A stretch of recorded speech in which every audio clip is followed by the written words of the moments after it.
Good afternoon, known community. Welcome to another edition of the Connection Corner. I am Barb Nagel, and I'm the community manager of Known Co-working, and I am broadcasting live from the Media Lounge at Known. And this is definitely my second, but maybe my third time doing this show from Known Co-working.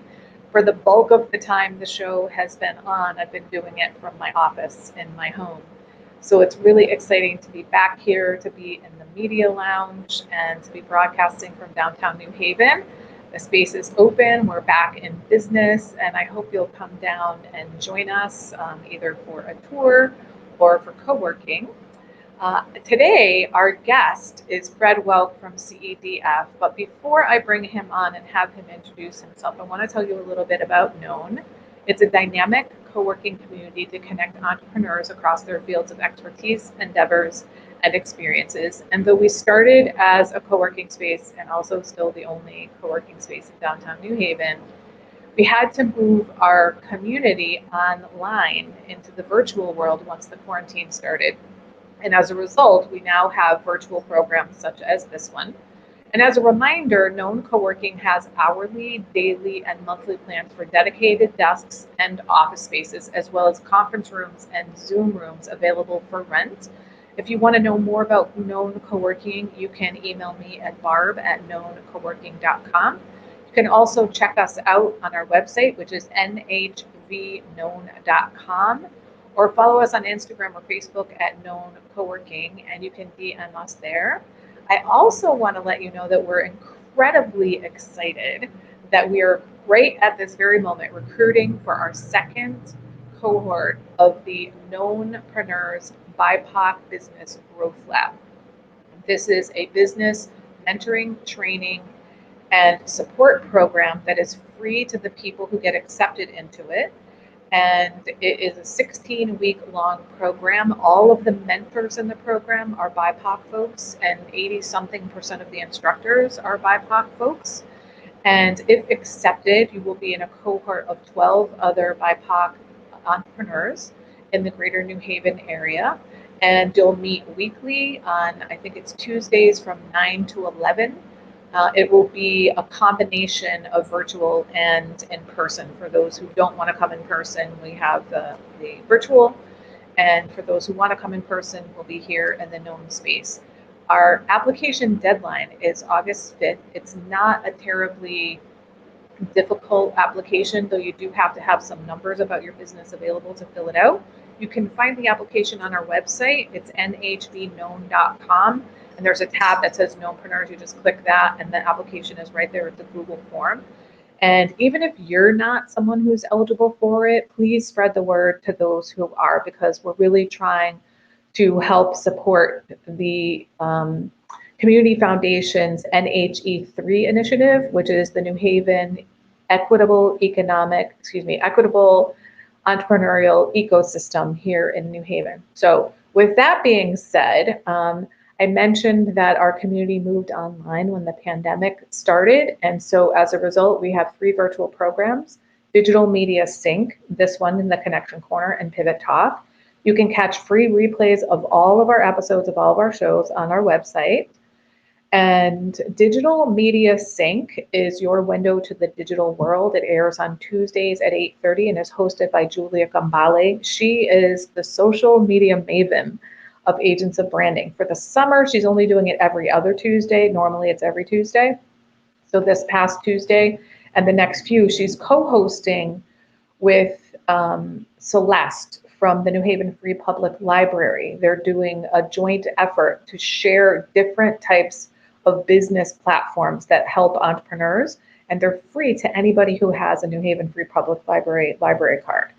Then there's this show, The Connection Corner, which airs approximately bi-weekly, and it's hosted by me, and it's a place for entrepreneurs, creators, thinkers, and innovators to share how they support the entrepreneurship ecosystem in greater New Haven area. So if you or anyone you know would like to be featured on either one of these shows, please email me, barb@knowncoworking.com. Our purpose in both the physical and virtual spaces is to make connections between people. We're here to help you get connected, inspired, and known.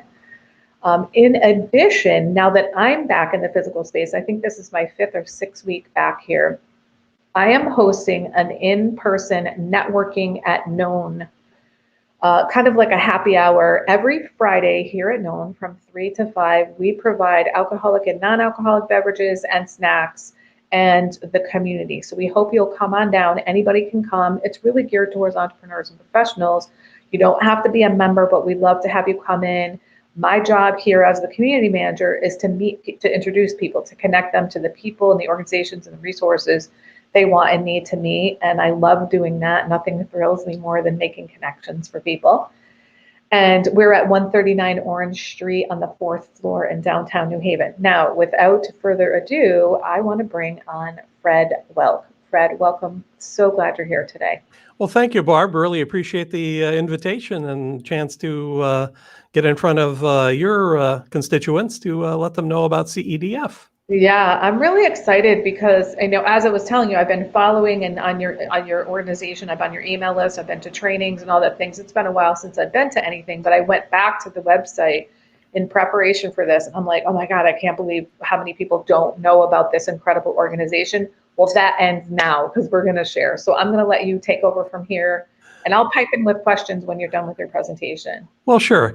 The organization is the Community Economic Development Fund, CEDF, and we do get confused with state agencies sometime, but we're a mission-driven nonprofit working statewide here in Connecticut. I want to tell you a lot more about the organization and what we do later, but our agenda today was, helping you learn about how to obtain financing for your small business.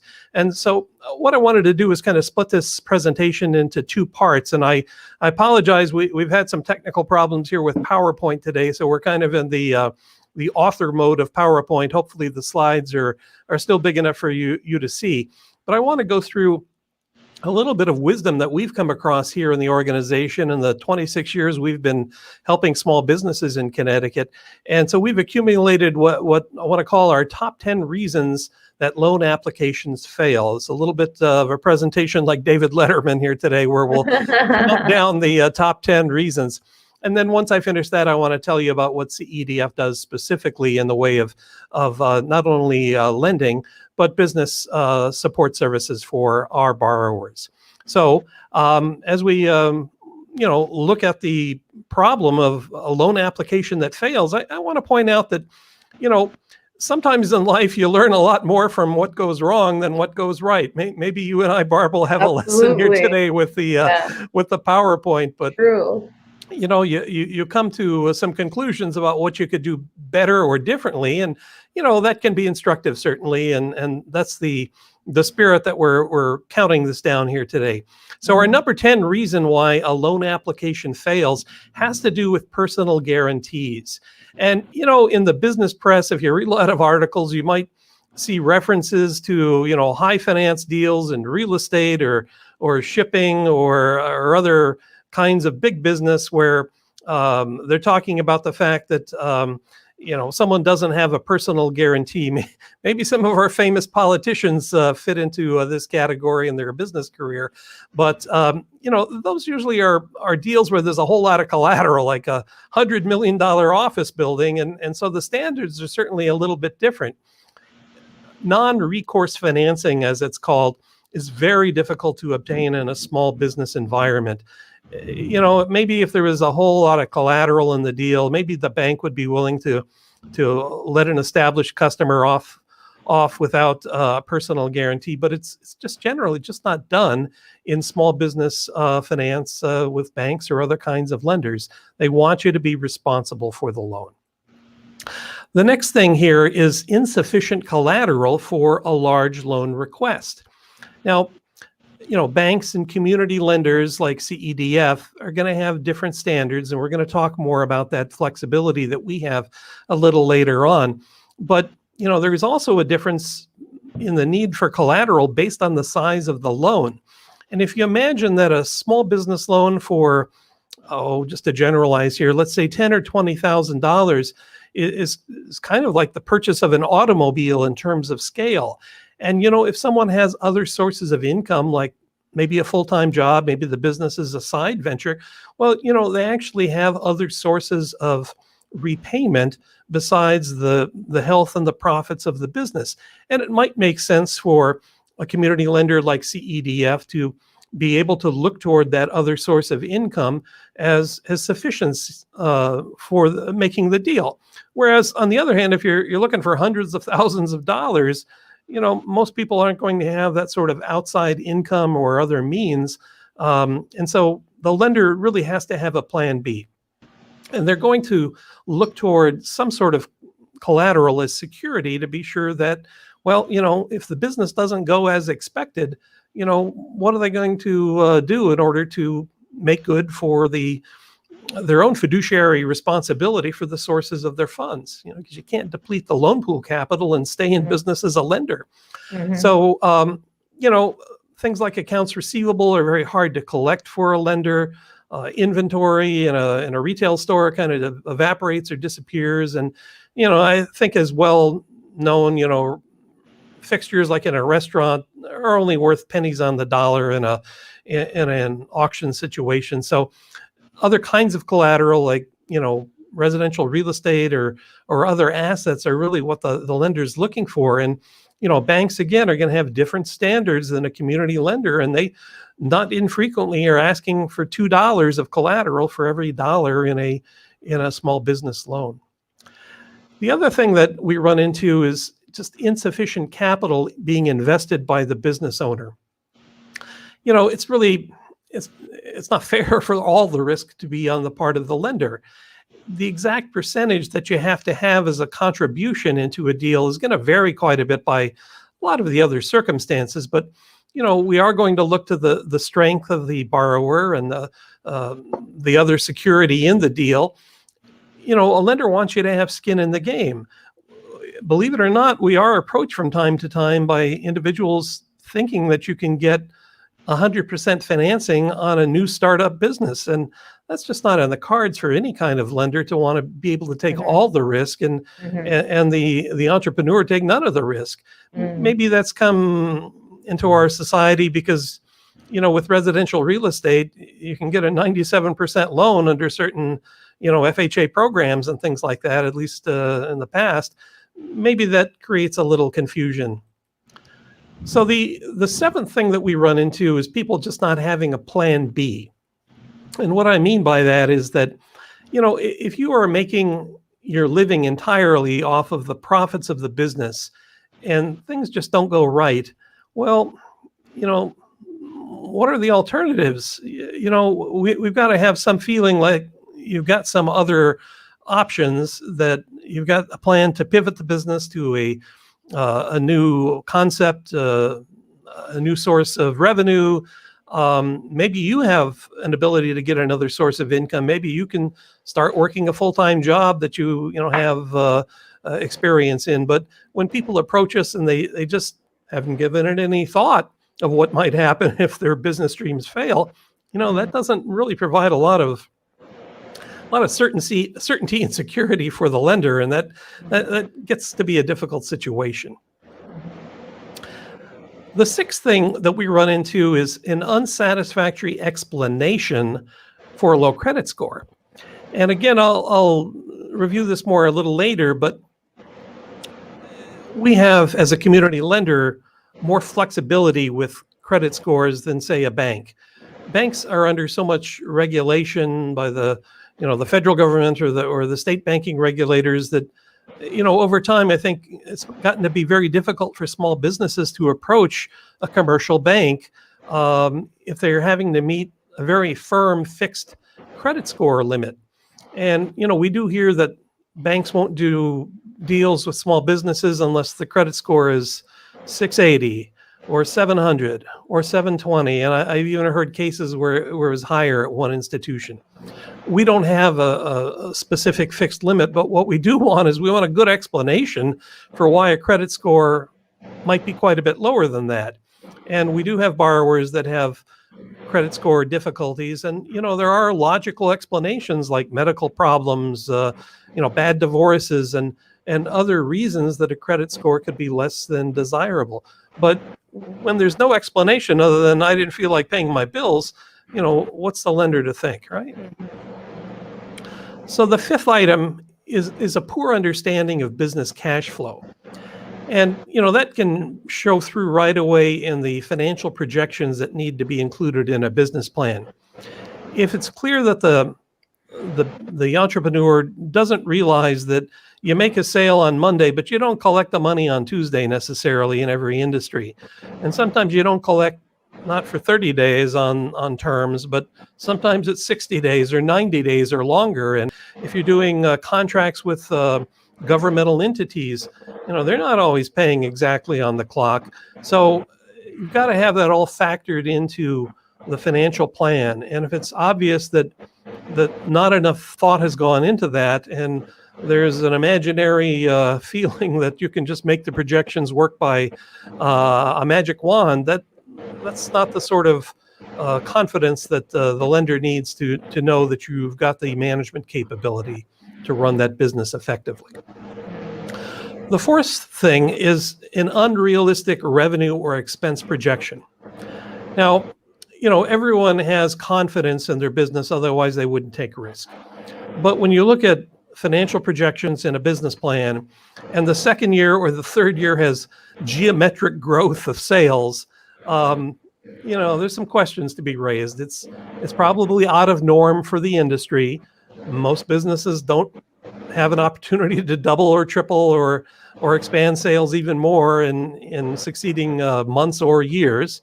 The other thing that's kind of related to this is ignoring expenses. Sometimes it's very obvious in a business plan that, there's some things that every business has as expenses that aren't being factored in. And that doesn't give a lot of confidence to a lender either. And if you're trying to minimize them to look more profitable, that's just not going to be inevitable that things are going to turn out that way. So that becomes a difficulty that you shouldn't get into. The third thing that we've listed here is that applicants sometimes are not familiar with their own plans. Now, we recognize that, a lot of times you need to get help writing a business plan because, maybe you weren't the best at composition in school. Maybe you don't have a full versatility in business accounting and you need the help from a CPA. Well, we don't expect you to have the knowledge of a CPA in accounting, but we do kind of expect that you can explain your own business plan and explain the projections and explain the trajectory of the business and why things work and what the fundamental assumptions are. And when it seems like someone just dropped off their notes with someone and asked them to write the business plan and they picked it up a few weeks later, but they don't really know what's in it, that really shows through in a conversation with a loan officer. And, we recommend always that a business owner be terribly involved in the construction of a business plan, not only because you've got to, be versatile enough to explain it well to a lender, but because you want to follow the business plan yourself. And that's the other sad thing, that not everyone chooses to use their business plan effectively. It's just sometimes for show and tell with getting a loan, and that's another matter, another presentation. The second thing is that, we do get approached by people who just don't have a business plan, and they're thinking that they can make a verbal presentation and, that's going to work. We don't expect you to write a book. In fact, we kind of don't need, a 35-page business plan. It's nice if you can go into that much detail and spend that much time with, your research on the market and so forth. But the truth is that, we can usually work with a much more concise business plan. And for established businesses, we might be able to work without a business plan, if it's not a new venture, if it's something in your same line of business.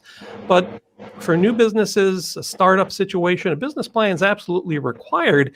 And the other thing that's kind of gotten popular in the tech world and academia is what's called the business model canvas. And that's reducing a business plan to a single page with, 9 or 10 different compartments that, explain in a fraction of a sentence or two different aspects of the business, the problem, the solution, the unique selling proposition, and so forth. And a lender really doesn't have the ability to absorb all that.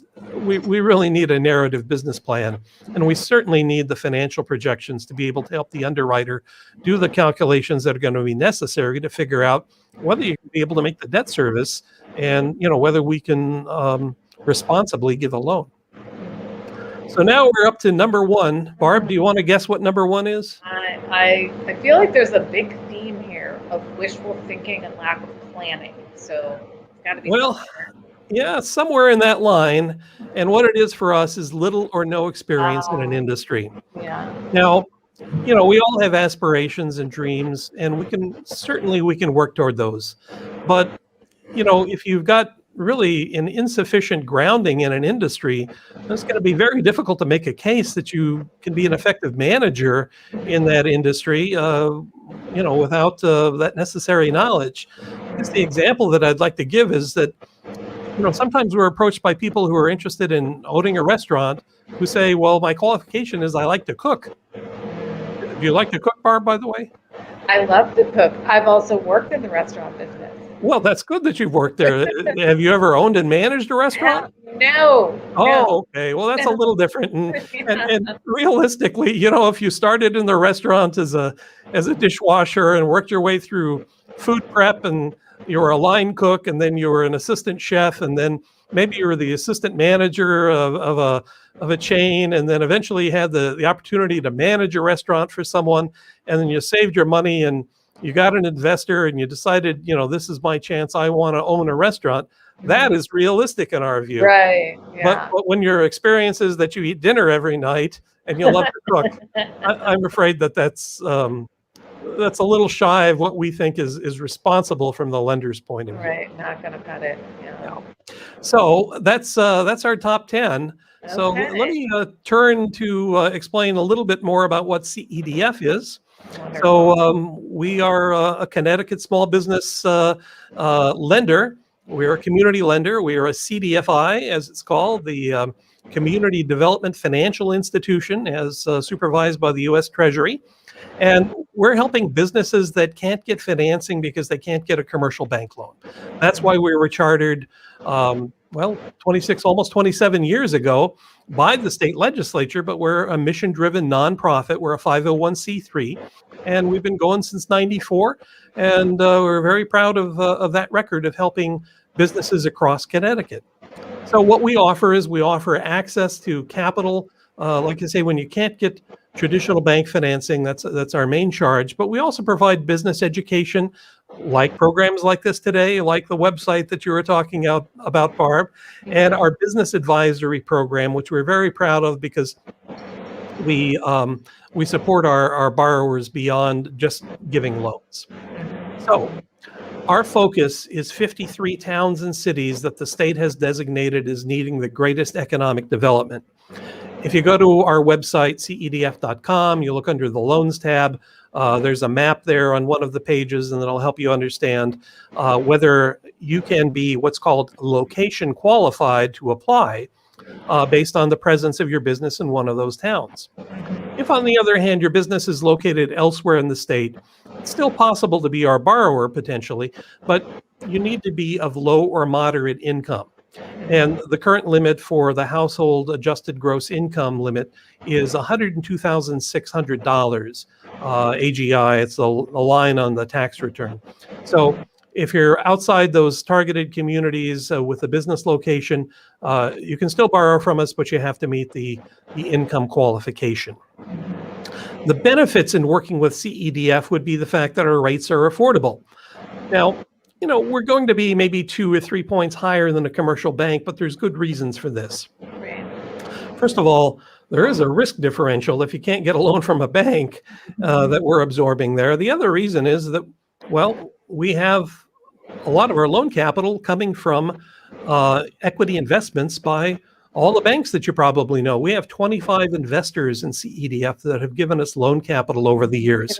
Okay. And the majority of those are banks that you'd know on Main Street. And, if the bank's across the street, would it make sense for us to be trying to match rates with the bank? It doesn't. So we're very happy when one of our borrowers graduates and becomes bankable. That's really our objective. We do have more flexibility than a commercial bank, as I spoke about earlier, with the level of regulation that they face.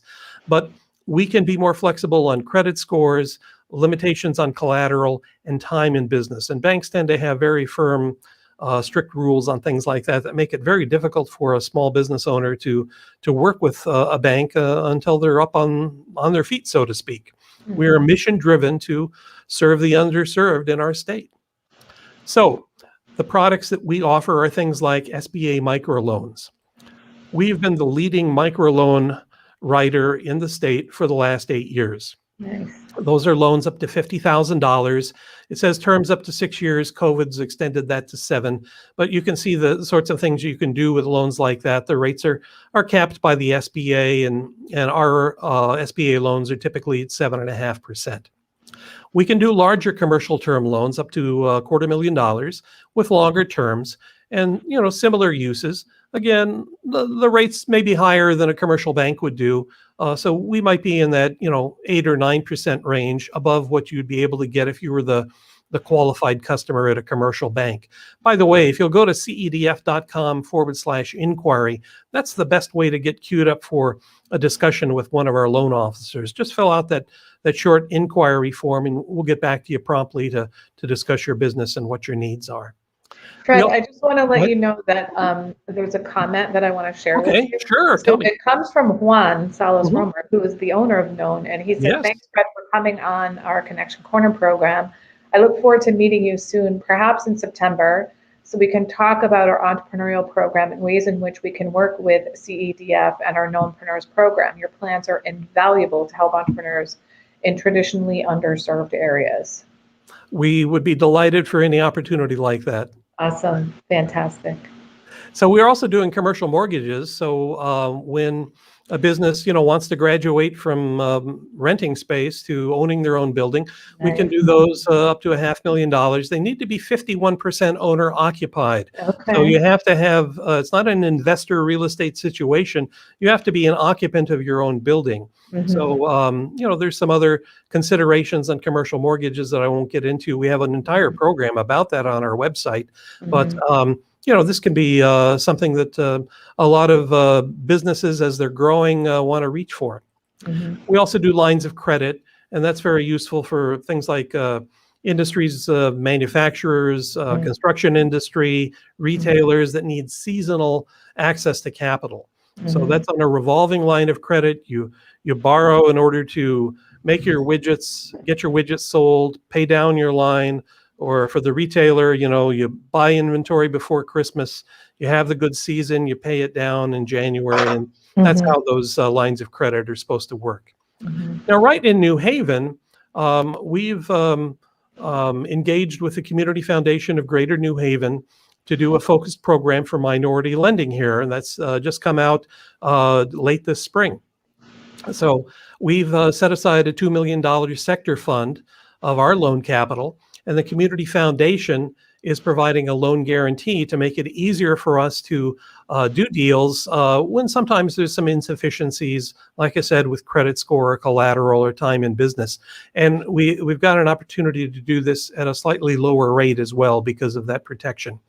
We've also been joined in CEDF's staff by our business resource navigator, which is Doreen Abubakar, and she's working in New Haven, in the community, and visiting small businesses that we're hoping need financing.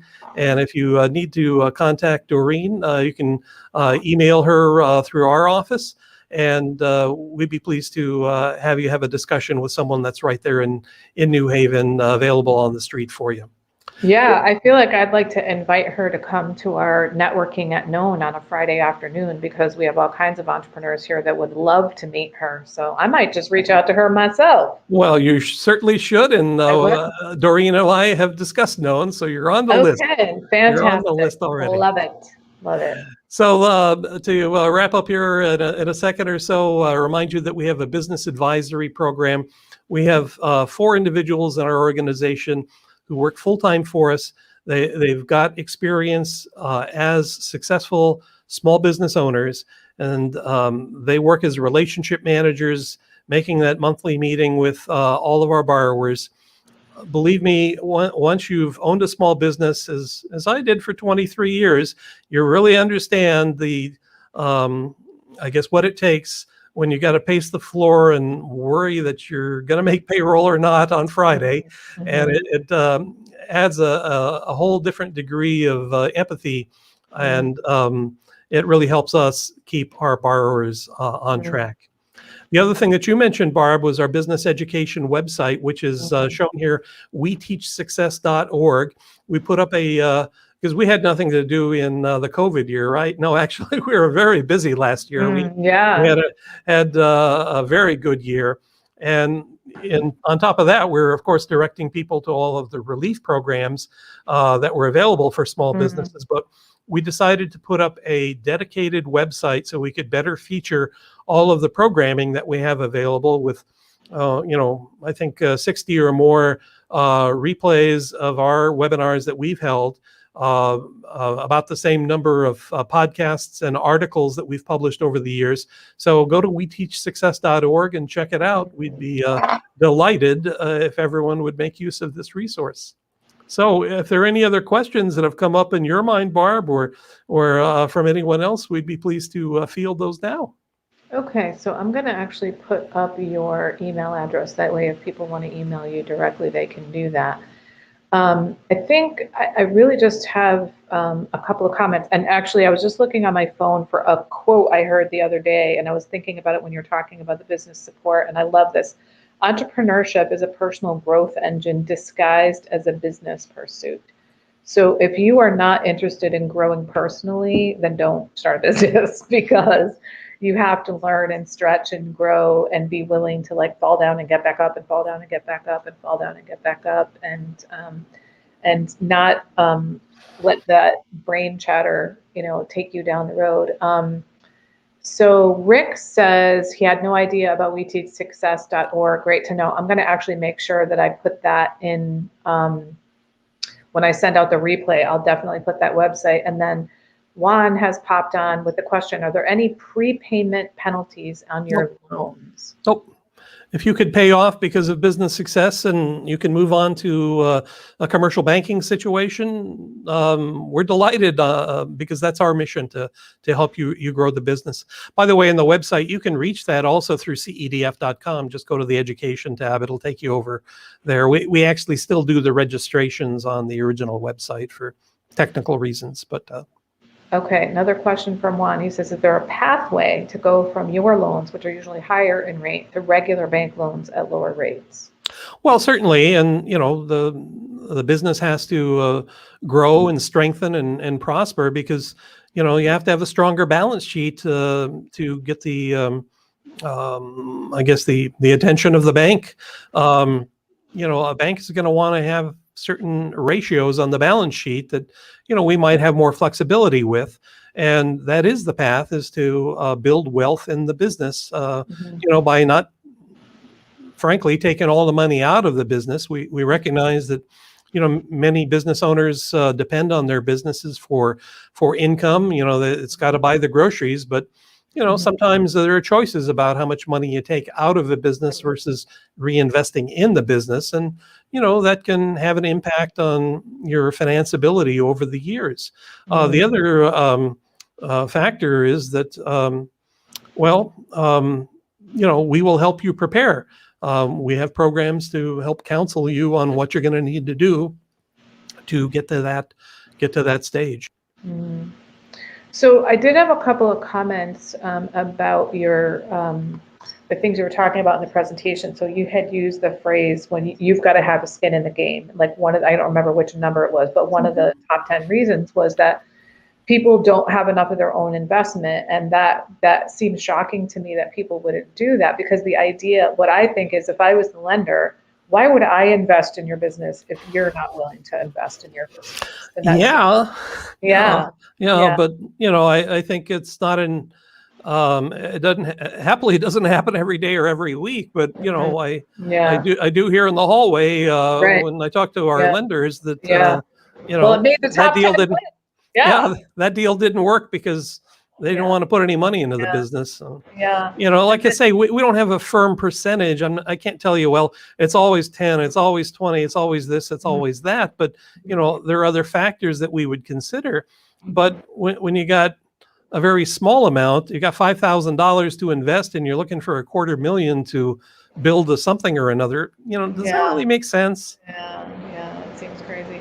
The other one was, insufficient explanation for a low credit score. And Um, I just want to share personal experience about like having a low credit score. So I've had two times in my life. One in 1999 when my student loans came due, I ended up declaring bankruptcy because I had racked up so much credit card debt that I couldn't Right. handle that on top of the student loans. And student loans are not forgivable on Right. bankruptcy. And I didn't really want to declare bankruptcy because I was like, I've amassed this debt. But the folks at, I think it was called Consumer Credit Counseling Service, said to Right. me, you can pay the debt back, but you should declare bankruptcy so that you can be financially solvent now. But like in the future, you can. And 9 years later, I ended up buying a home. So it is possible to Hmm. turn that ship around. And Right. then the second thing that happened to me 4 years ago, right about now, I worked for Yale University for 19 years and I was laid off. And I got a severance package, but shockingly to me, I wasn't able to find a job and I ended up going on unemployment, Oh, which I now know it was because the universe had different plans for me. I was going to start my own business, go into the world of co-working, eventually work here at Known Co-working. Um, and I ended up calling all of my creditors and saying, listen, I'm about to go on unemployment. My income will be less than half of what I've been making. So I was upfront with them. I worked with them and I did take a hit for 3 months. And actually I get my annual credit report from each of the three agencies very one smart. time per year. And I do every 4 months, I get a different one. So this week is my week for TransUnion. And I've got green, green, green, green, green, and then I've got like a yellow and an orange and a red from 4 years ago Right. or 3 years ago. But there's all green after that, and so I did take a hit on my credit score. But right now, I don't remember what it is, but I am in an excellent range now. So I'm saying all of these details to let people know you can turn that ship around. If your finances Absolutely. are not doing well right now, you can change that. You can change your circumstances. You can change your patterns.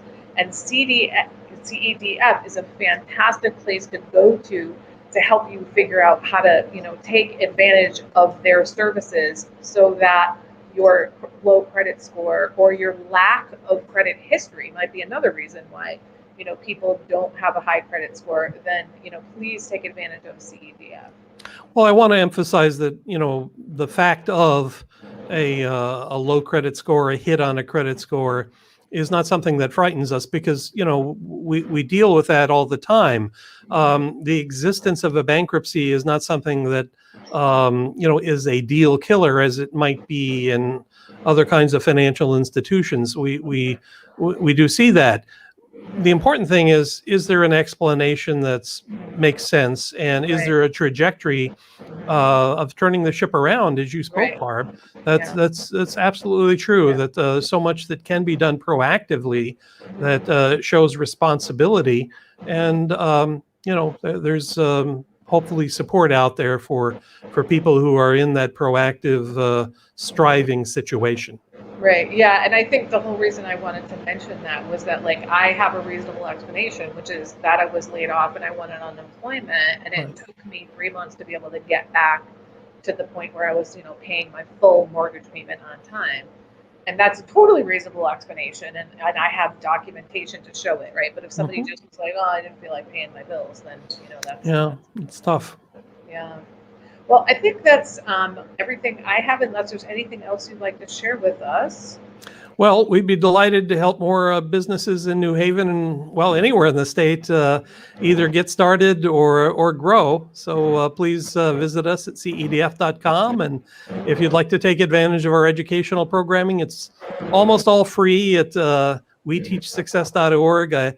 Over the years, we've charged for our QuickBooks seminars when we were able to do those live in the old days because of length and the outside instructor. But these days, a whole lot's on the web, right? We're pleased that we have webinars and 3 or 4 every month, and we'd encourage you to visit and see what you can learn about growing your business. Right, and they can also sign up for your email list. I'm actually, my business, I'm on your email list, and at Known, I'm on your email list. And there's all kinds of great trainings. In fact, when I was going through this, I told Fred, oh, I signed up for one of your workshops while I was on the website. And he said, yeah, I know, I saw you. And it was a workshop to help you understand, should I be paying my employee as a 1099 or should they actually be an employee? And that there are legal and tax implications for that. And I was like, I definitely need to know that because I am a 1099 and I hire 1099. So I need to make sure that I understand that. So even if you're not really at the point where you need business lending right now, there's tons of free information and support on the CEDF website. So please, go there.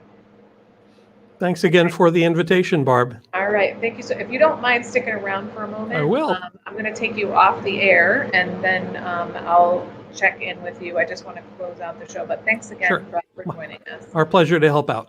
All right.